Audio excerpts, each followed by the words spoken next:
Party మారడానికి కారణం CM Revanth కాదని స్పష్టం చేశారు. రాష్ట్రంలో ప్రజలు మార్పు కోరుకోవడం లేదని, జీవన్ రెడ్డి మార్పు కోరుకుంటున్నారని వ్యాఖ్యానించారు. 10 ఏళ్ల పాటు కేసీఆర్ ను విమర్శించిన జీవన్ రెడ్డి ఇప్పుడు అదే పార్టీలో చేరడం సరైంది కాదని విమర్శించారు. జీవన్ రెడ్డి ఎన్నికల్లో ఓడిపోయినా మంత్రి పదవి ఇస్తామని రేవంత్ రెడ్డి హామీ ఇచ్చినట్లు తెలిపారు. వ్యక్తిగత ప్రయోజనాల కోసం పార్టీ మారడం ప్రజల విశ్వాసాన్ని దెబ్బతీస్తుందని మంత్రి పేర్కొన్నారు.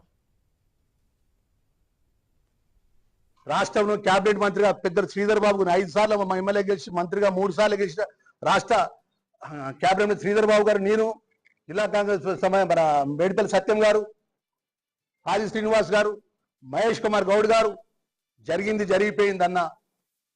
ఏం పొరపాటు జరిగిందో ఏం పొరపాటు జరగలేదో రెండో విషయం. మనం అందరం కూర్చొని మాట్లాడుకుందాం. 30 సంవత్సరాల పైచిలకు మీరు కాంగ్రెస్ పార్టీకి సేవ చేసిండ్రు. మీ కుటుంబం కాంగ్రెస్ పార్టీ కుటుంబం. పార్టీలో అన్నప్పుడు కుటుంబంలో అనుకున్నప్పుడు ఎందుకు కొన్ని ఇబ్బందులు ఉంటాయి, కొన్ని సమస్యలు ఉంటాయి. అంత మాత్రాన పార్టీని వదిలిపెట్టి పోవడం కరెక్ట్ కాదని చెప్పి మాట్లాడినాడు. అఖిల భారత కాంగ్రెస్ పార్టీ మీ దగ్గరికి వచ్చింది, మిమ్మల్ని రిక్వెస్ట్ చేసింది. కానీ మీకు ఆల్రెడీ డిసైడ్ అయి ఉన్నారు, మీరు నిర్ణయం తీసుకొని ఉన్నారు. ఇవాళ ఏం మాట్లాడిండ్రు? దేశంలో భారతీయ జనతా పార్టీ ఉండాలి, రాష్ట్రంలో రాబోయే రోజుల్లో టీఆర్ఎస్ కేసీఆర్ని కోరుకుంటున్నా అంటున్నాం.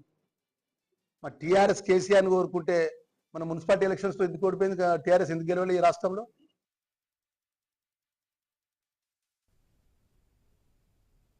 ఐరన్ లెగ్ శాస్త్రి అంటూ ఎద్దేవా చేశారు ఎంపీ